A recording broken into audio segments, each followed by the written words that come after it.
5 ওয়াক্ত নামাজ কালাম পড়ে, এরপরেও জাহান্নামে যাবে যারা, তারা হলো 17 শ্রেণীর লোক। আমরা এক নজরে আবারও বলে দিচ্ছি, হারাম খাদ্য যে গ্রহণ করে, 1, 2 আত্মীয়তার সম্পর্ক ছিন্ন করে যে, নাম্বার 3 প্রতিবেশীকে যে কষ্ট দেয়, নাম্বার 4 মা বাবার অবাধ্য সন্তান, মা বাবার কথা শোনে না সে, নাম্বার 5 উগ্র মেজাজি, তেড়া, গোয়ার, সবাইকে দমায় রাখে, এই টাইপের লোক।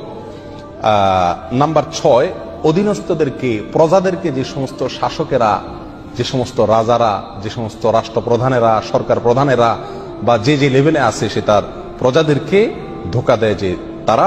নাম্বার 7 অন্যের সম্পদকে অন্যায়ভাবে আত্মসাৎকারী ব্যক্তি। নাম্বার 8 উপকার করে কারোর খোঁটা দেয় যে ব্যক্তি, সে জান্নাতে যাবে না। নাম্বার 9 চগলখোর ব্যক্তি জান্নাতে যাবে না, মানুষের পিছনে কথা লাগায় বেড়ায় একজনের আরেকজনের কাছে। নাম্বার 10 অন্যকে নিজের পিতা হিসাবে, নিজের বাবাকে না বলে, পরিচয় না দিয়ে অন্যকে নিজের বাবা হিসাবে, পিতা হিসাবে পরিচয় দেয় যে ব্যক্তি, সে। নাম্বার 11 গর্ব এবং অহংকার করে যে ব্যক্তি, যার মনের ভিতরে অহংকার আছে, সে জান্নাতে প্রবেশ করবে না। নাম্বার 12 রাসূলুল্লাহ সাল্লাল্লাহু আলাইহি সাল্লামকে যে ব্যক্তি ফলো করে না, তার নির্দেশকে মান্য করে না, সেই ব্যক্তি। নাম্বার 13 অকারণে তালাক কামনা করে, তালাক চায় যে মহিলা, সেই মহিলা। নাম্বার 14 দুনিয়াবী উদ্দেশ্যে যারা এলেম শিখে, কোরআন হাদিস শিখে, এলেম অর্জন করে, আলেম হয় দুনিয়াবী উদ্দেশ্যে, দুনিয়ার কোনো ধান্দায়, আল্লাহকে খুশি করা ছাড়া অন্য কোনো ধান্দায়, তারা। নাম্বার 15 চুলে বা দাড়িতে কোনো জায়গায় কালো কলব, পিওর কালো কলব ব্যবহার করে যারা, তারা।